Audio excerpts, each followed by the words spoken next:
Best Wherever the case artifact scenario, goes, we're that's all London. dealing with locusts. Like, I mean, that is like, And that's best case scenario.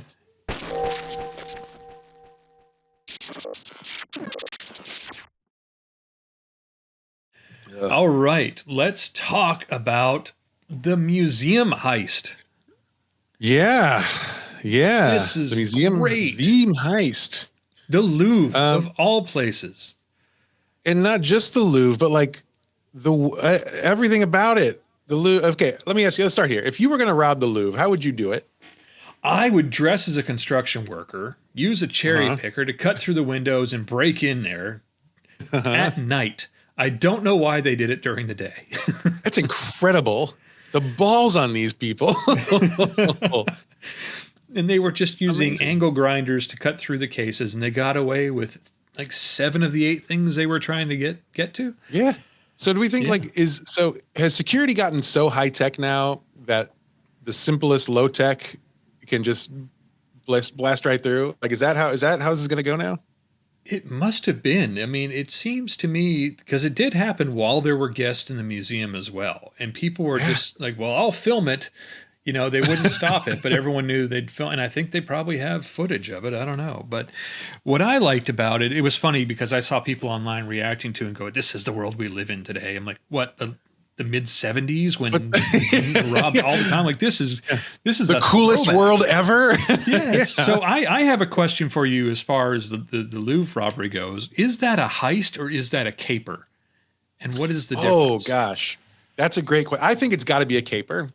Because my understanding what a caper is mostly based on the Muppets. And what I learned from the Great Muppet Caper. Yeah. They did. I would have called it the best. But you know, they're modest, those Muppets. I think what makes a heist a caper is that it's just got that element of fun. And in this one, I think the fun is it's during the day, right? Like this is like, I think Ocean's 11, those are capers because like, gosh, those guys they're just having so much fun. They're having a blast, right? Right. And part of what makes those movies fun is they're doing it in such daring ways. They're not waiting till the lights are off. They're not waiting, you know, they're not taking the easy route. They're taking the challenging route because they want to self-actualize. They're challenging themselves. Yeah, there's a whole thing in Ocean's 12 where he's saying that's the old bit. You don't do the same bit twice. You do the new bit. Exactly. Right? Exactly. Yeah. It's fun. And these guys, I think they were having a blast. This is a fun caper.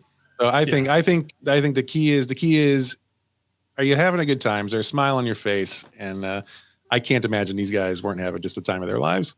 So the difference between a heist and a caper is attitude and style. I think so. Yeah. Heist is going to be lights are off. There are lasers. Yeah. Yeah. There are always lasers. And I think I think the stakes are higher in a heist.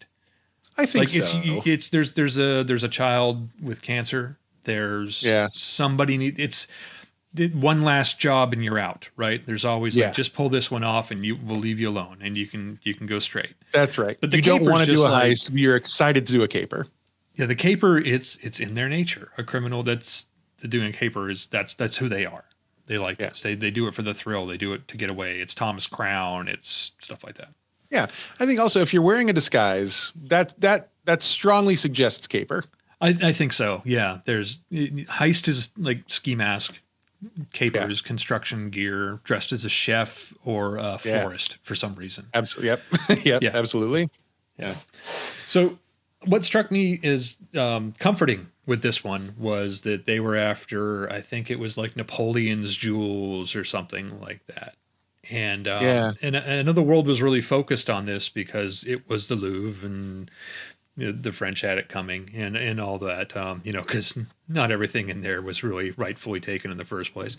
So it's a little payback, but it didn't concern me. I was thrilled there was a caper happening. Yeah, we got to see it in real life.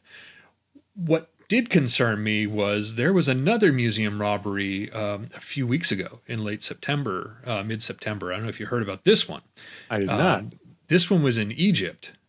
And this one was there was only one item stolen, and it was a trinket that belonged to a pharaoh. And the trinket had no material value, only historical value.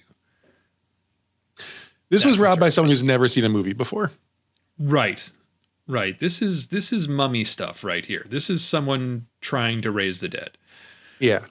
Yeah. This is someone who's going to need some help from an Moon pretty soon.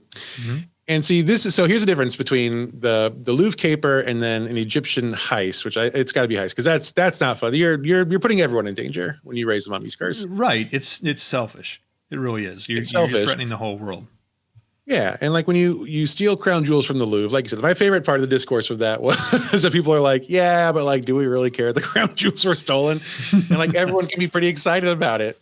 For this, though, everyone is going to be very terrified about it because when that mummy rises up, mummy curses, they don't, as we've seen time and time again, they don't hold to international boundaries. They'll go wherever they want.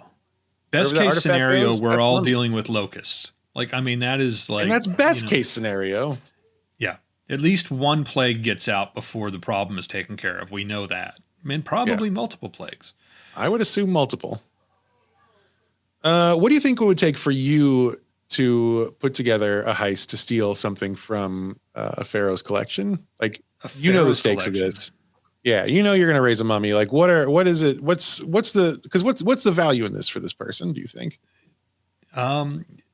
So I do know actually what the end value was. The person sold the trinket, and this is even more frightening, and melted it down for its gold value, and it was only worth $4,000.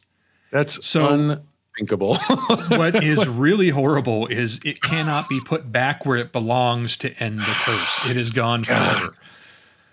Hasn't life been bad enough? Haven't the last couple decades just been enough for all of us? This is what I would have figured. Like, if you look at the date of this, I would have figured this would have happened somewhere around late 2019.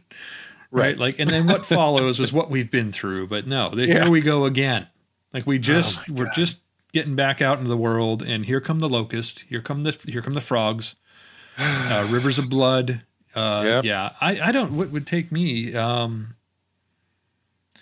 I don't know. I think I'd rather be in on a caper than a heist. When you talk about it, you make it sound so much fun. I mean, let's get the costumes out. Let's get the theatrics out. I want to do a bad Cockney accent. That's how I want to take something. I don't want to break into a tomb in the dead of night or anything messing with scarabs. No, it's different. No. Yeah, and here's the thing too. So when you're on a caper, whatever you steal, like the people are going to be on your side. Like this is like Robin Hood style stuff. Robin Hood. Full of capers, right? People love Robin Hood. These guys are the Louvre, national heroes. Well, not national, maybe. I don't think the French are too thrilled, but international heroes. You commit a caper, there's a good chance you're going to get off with a slap on the wrist. The people are going to love you, right? And and Rome is in the court of public opinion, at least you'll be okay. Yeah, exactly. In the French courts, who knows what they do now? Well, French court is like you get espresso every morning. It's fine. It's not. They've given up the guillotine. That's so good. Yeah, I think they're enlightened now. Caper's way to go. Absolutely, final answer. And I think we should start planning one. To be honest. Sure. What's the harm, really? I think, and I think that's the fun of a caper. Really, like you say, it's almost a victimless crime, except for all the victims.